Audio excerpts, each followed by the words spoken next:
is the second trading day of the week. It's Tuesday, the 21st of November.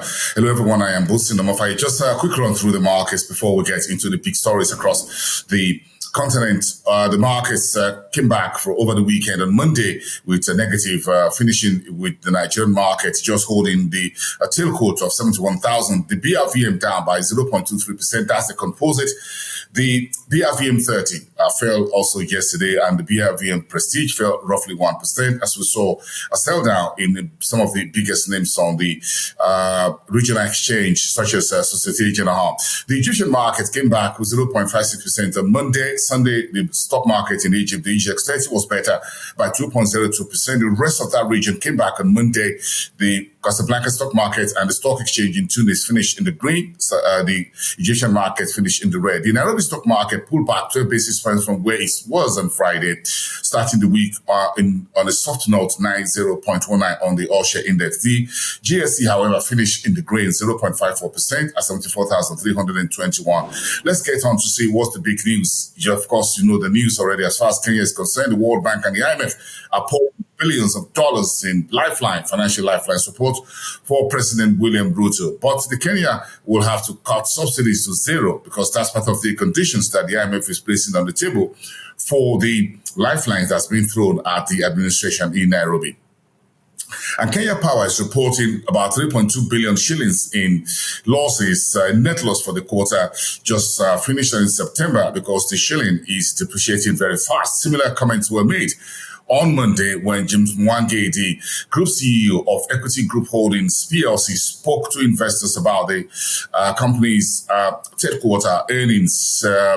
Equity Bank reported a negative third quarter for the period under review in Kenya, while subsidiaries outside Kenya finished in the green territory. The Equity Bank operations in Kenya, its home base, was buffeted by the shilling's depreciation. We also saw earnings yesterday from over the last few days from the multi-choice, the DSTV unit in Kenya, reporting the decline as well as in earnings as well as in the number of subscribers. Tanzania says its first ever tea auction goes live and is speaking about 25% of the Mombasa market basket of tea, by the way.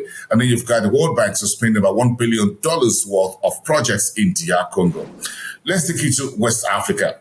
We are all eager to hear from Nigeria's new central bank, who took office a few months ago. The monetary policy meeting has been suspended, but he will be speaking at the annual dinner, what we call the Bankers' Dinner, on Friday. It's going to be the first time that the new central bank will be meeting the whole banking industry executives and other industry stakeholders. We expect Olayemi Cardoso to speak to the new policy direction for the central bank and into 2024, and why the Monetary Policy Committee meeting has been suspended twice in September and this week. The central bank will this week, however, tomorrow roll over about 211.7 billion naira worth of treasury bills. 3 data instruments will report that for you as we see the yield climbing on fixed income securities, which is a bit of concern to the SEC as far as the equities market is concerned.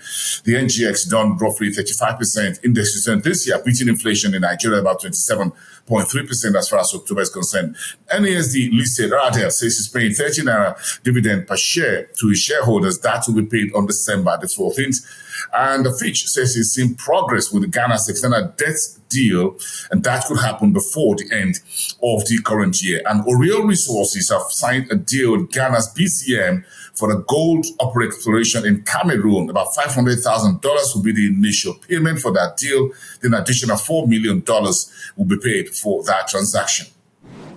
Let's get on to Southern Africa, where we're looking at a couple of earnings and not so good numbers out of DSTV after the Rugby World Cup that took DSTV subscribers up.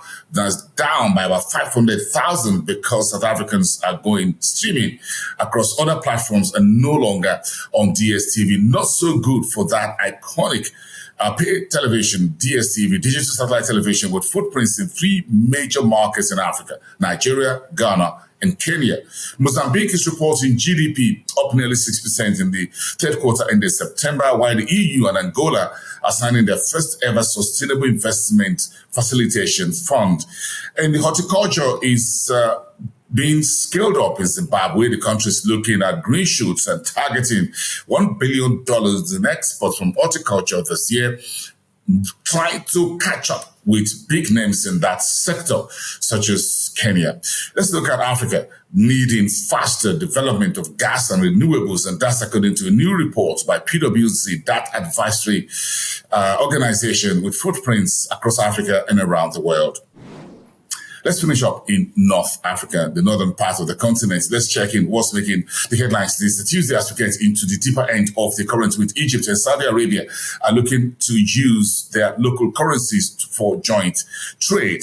And the GSK of Egypt, this is GlaxoSmithKline, reporting a loss in the 9 months of this year, January to September. GSK has exited Nigeria, is delisting from the Nigerian exchange, and will now continue to do a third-party drug and pharmaceuticals business in Nigeria. Costs of drugs and pharmaceuticals rising exponentially in Nigeria on the back of the country's FX tight liquidity. And Belton Mortgage Finance has gotten approval from Egypt's Financial Regulatory Authority, and that will help it to get onto business. And finally, in Tunisia, 2024 budget is draft has now included with an incentive for renewable business. Everyone's trying to play catch up with what the world needs. Climate action. COP28 is just around the corner. It's going to be next week. The whole world is coming together again to discuss. More than $120 billion extra is needed for the world to keep its acts in check and keep climate adaptation and clean up the environment. That's been your Frontier Opening Bell for this Tuesday. I am Bosi Nomafaye. Thank you very much for watching. I'll see you very soon. Go on our website and follow us on our social media platforms for our reports and regular updates across financial markets on the continent. I'll see you soon.